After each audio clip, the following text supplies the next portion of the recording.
Assalamualaikum warahmatullahi wabarakatuh.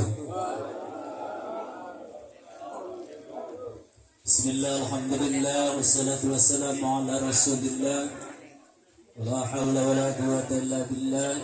Allahumma salli wa sallim wa barik ala sayyidina Muhammad wa ala ali sayyidina Muhammad wa man tabi'ahu wa wala.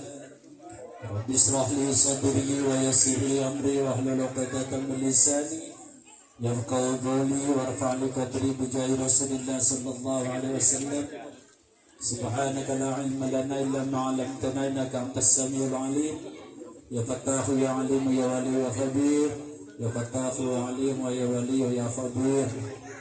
Amma ba'du. Yang kami hormati Umara kita, Bapak RW kita, Binangun Krisna, yang alhamdulillah walaupun akhir tapi dapat menemani kebersamaan di tengah-tengah kita. Insyaallah langkah beliau diterima di sisi Allah Subhanahu wa taala sebagai amal ibadah. Saya yakin buru-buru sekali nih langsung ke sini. Terima kasih Pak RW dan juga sepupu kita Kijamun, kemudian ajengan kita, ajengan Budi, yang kami hormati Ketua DKM Masjid kita Pak Edi Gunawan, dan Ki Slamet pimpinan Khatrah MJB, para ketua RT dari RT 1 sampai RT 8, tokoh masyarakat, para ustaz, para sini semuanya, para jemaah, ibu-ibu sekalian yang kami hormati.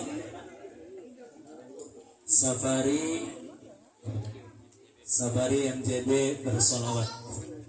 Kebetulan pada malam hari ini, yang kami hormati umara kita atau sahibul bait Bapak Eko Waluyo, Ketua RT 04, yang kami hormati ibu-ibu sekalian. Dari belakang saya lihat ada yang membantu acara ini, mungkin dari pagi menyiapkannya. Mudah-mudahan jadi amal baiknya dan dicatat di sisi Allah Subhanahu wa taala sebagai amal soleh. Ibu-ibu sekalian, amin ya rabbal alamin. Pertama tentu kita bersyukur kepada Allah Subhanahu wa taala. Alhamdulillah, yang saya lihat dan sebagai hanya di RW 13 yang mengadakan safari RMJB bersolawat. Mudah-mudahan acara semacam ini jadi role model bagi RW-RW yang lainnya, sehingga kita semua kebersamaan kita, mudah-mudahan yang hadir di sini senantiasa dilimpahi keberkahan oleh Allah Subhanahu wa taala, dan putra-putrinya dijadikan putra-putri yang soleh dan solihah, serta semuanya bisa cepat pergi ke Mekah dan Madinah. Amin ya rabbal alamin. Dan dipanggil oleh Allah nantinya dalam keadaan husnul khatimah. Amin ya rabbal alamin. Salawat serta salam mari kita limpahkan kepada baginda Rasulullah sallallahu alaihi wasallam yang menjadi suri tauladan kita, menjadi panutan kita. Mudah-mudahan kita semua bisa mengamalkan apa-apa yang diajarkan, dicontohkan oleh baginda Rasulullah sallallahu alaihi wasallam. Walaupun saya yakin dan saya yakinnya kita masih jauh sekali untuk dapat mencontoh beliau dalam segi apanya saja, karena beliau adalah manusia yang paling sempurna di dunia ini. Kesempurnaan beliau, kata Nabi, "Ad-dabani Rabbi fa inna ta'tibi." Karena saya bisa baik begini karena memang dididik oleh Allah Subhanahu wa taala, sehingga saya menjadi akhlak yang mulia. Mudah-mudahan kita semua senantiasa dapatkan syafaatnya di yaumil qiyamah nanti. Amin ya rabbal alamin. Ibu sekalian, tidak banyak yang bisa saya sampaikan karena waktu yang sangat sebentar, mungkin 1 jam ya.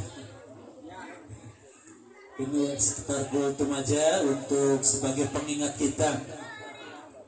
Di awal saya mengatakan bahwasanya kita ini masih jauh sekali untuk mendapat mencintai beliau. Dan bahkan mungkin tidak akan bisa. Satu saja misalnya, kita bahwasanya kita tidak bisa mencontoh Nabi. Satu saja misalnya, Nabi itu kalau berdoa untuk dirinya, saya yakin itu tidak bisa dicontoh oleh kita. Allahumma ahyini miskinan. Sanggup nggak itu? Nabi kalau doa untuk dirinya, Allahumma ahyini miskinan. Ya Allah, jadikanlah aku ini orang yang miskin. Siapa yang berani berdoa begitu? Itu Nabi. Kita nggak mungkin bisa mencontoh Nabi. Kalau kita kan doa pada kita, mudah-mudahan kaya, punya mobil. Kalau doa orang lain, mudah-mudahan kalau lagi benci, masih jauh. Kalau Nabi, Allahumma ahyini miskina, jauh sekali. Karena pada dasarnya orang yang miskin itu orang yang mampu banyak pahalanya. Kalau sabar tentu. Jamaah sekalian yang dimuliakan Allah Subhanahu wa taala, paling tidak ada beberapa hal yang dapat untuk menghilangkan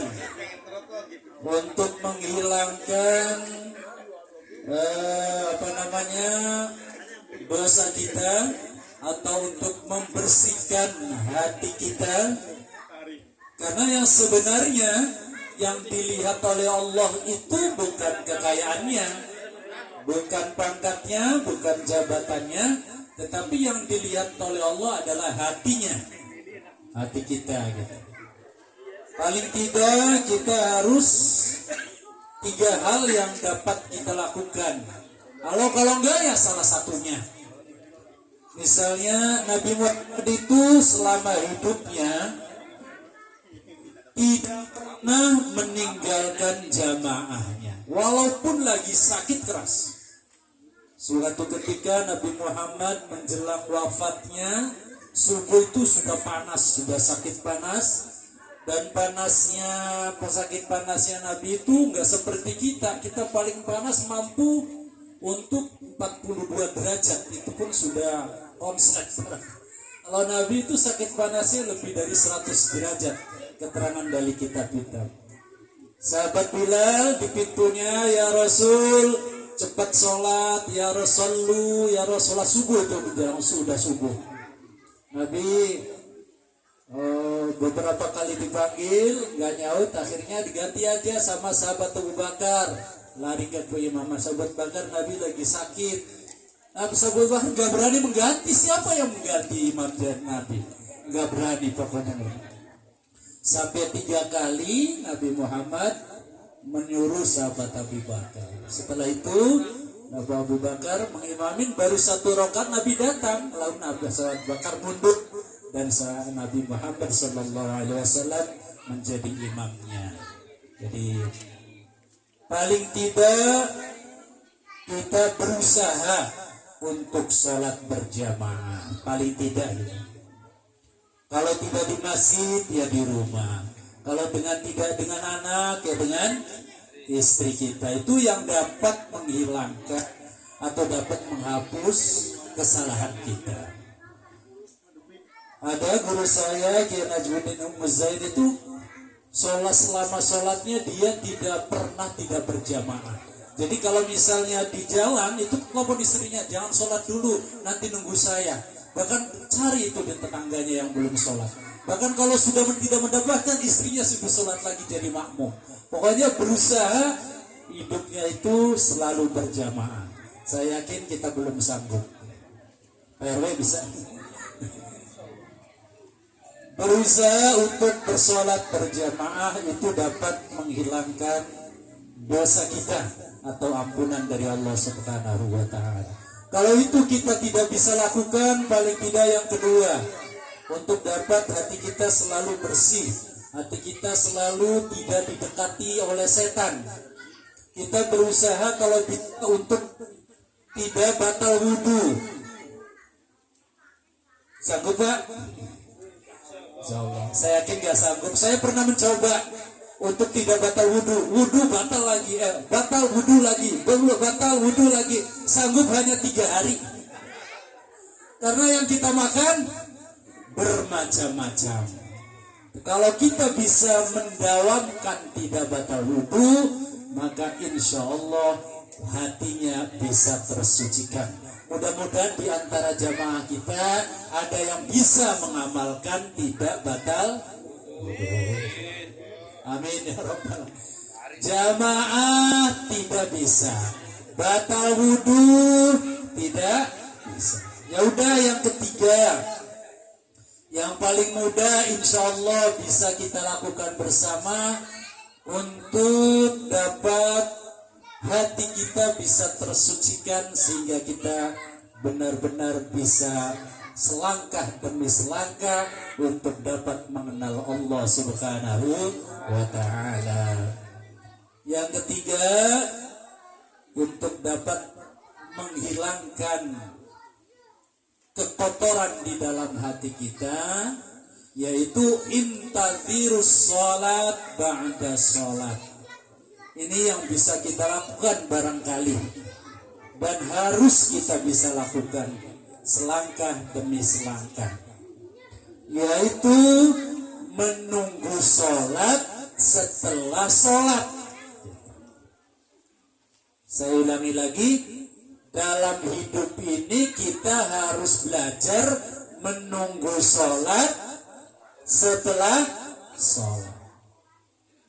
Jadi hidup kita dalam 24 jam, apapun yang kita lakukan, lagi kerja kah kita, lagi jualan kah kita, lagi ngobrol kah kita, lagi mainlah kah kita, semuanya pada dasarnya lagi menunggu sholat.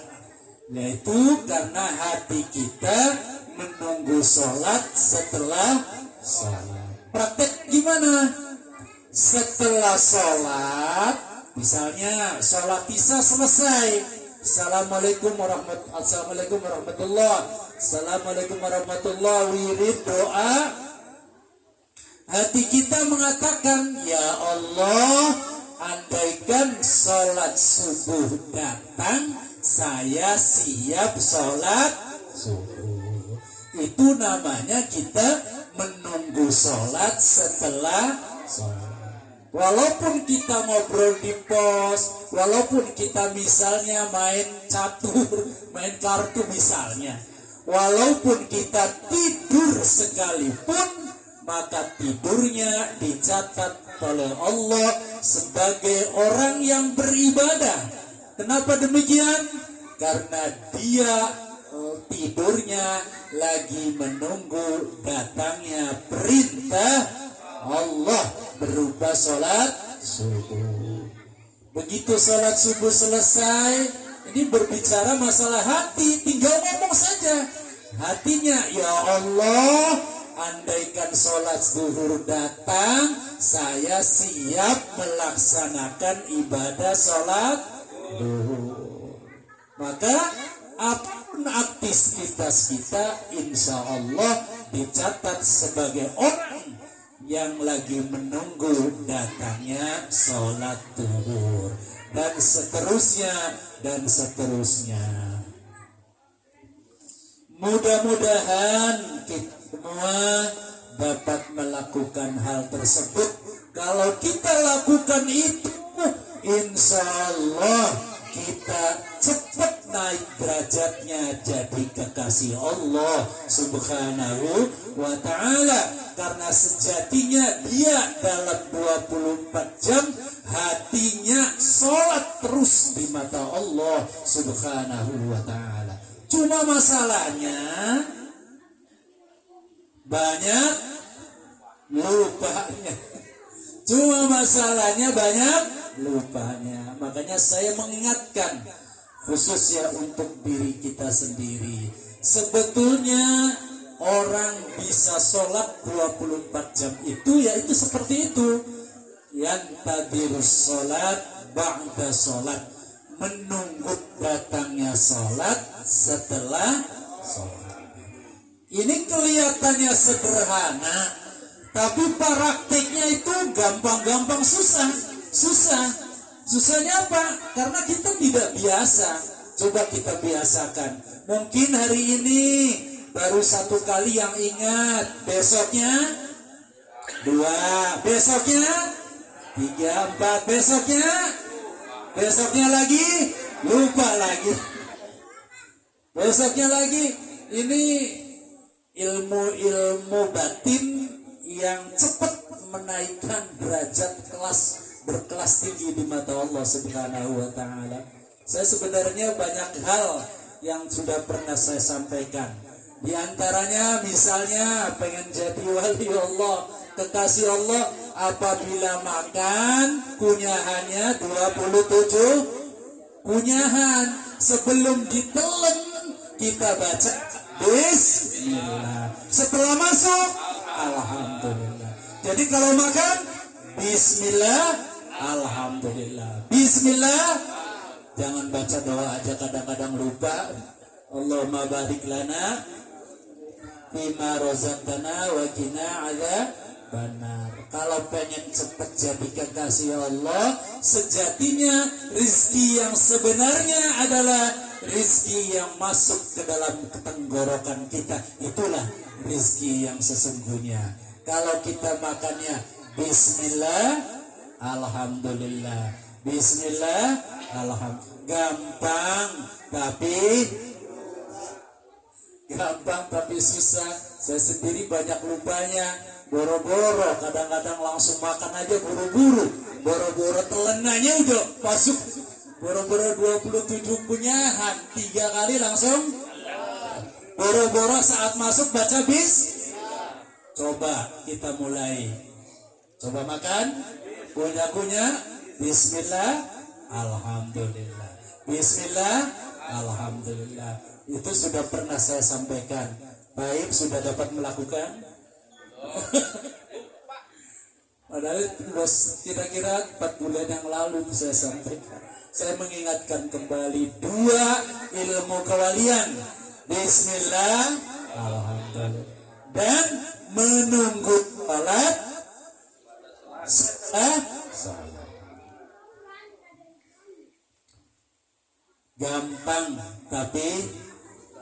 Gampang tapi susah karena tidak biasa. Kalau kita sudah melakukan ini, jangankan setahun, jangankan 10 tahun, 1 bulan saja sudah merasa hatinya adem, ayem, karena apapun yang kita kerjakan dicatat oleh Allah sebagai ibadah kepada Allah Subhanahu wa ta'ala. Itu namanya amal qalbiyah, amal hati. Amal hati itu kata Nabi, biarpun sebiji dzarrah itu lebih baik daripada amal zahir sebesar gunung Uhud. Mau bayangin aja, lebih baik daripada istighfar 1000 kali, daripada lebih baik daripada itu baca sekedar niat setelah sholat, ya Allah, saya nanti sholat asar, kalau waktunya datang saya siap sholat asar. Sekedar mengatakan itu, hatinya sudah beramal tinggi di sisi Allah Subhanahu wa ta'ala. Mungkin itu saja yang dapat saya sampaikan. Mudah-mudahan ada manfaatnya, sekedar mengingatkan khususnya bagi diri saya, agar ke depan kita sama-sama dapat melangkah lebih baik lagi. Tujuannya hanya satu, agar anak turunan kita jadi anak-anak yang soleh dan solehah. Mari kita mulai ibda binafsik, mulai dari diri kita sendiri. Mungkin itu saja yang dapat saya sampaikan. Kemudian saya mohon maaf tidak bisa lanjut karena ada acara, yaitu Lailatul Zina di Cijengkol, udah ditungguin. Akhirul kalam, wallahul muwaffiq ila aqwamit thoriq. Wassalamualaikum warahmatullahi wabarakatuh.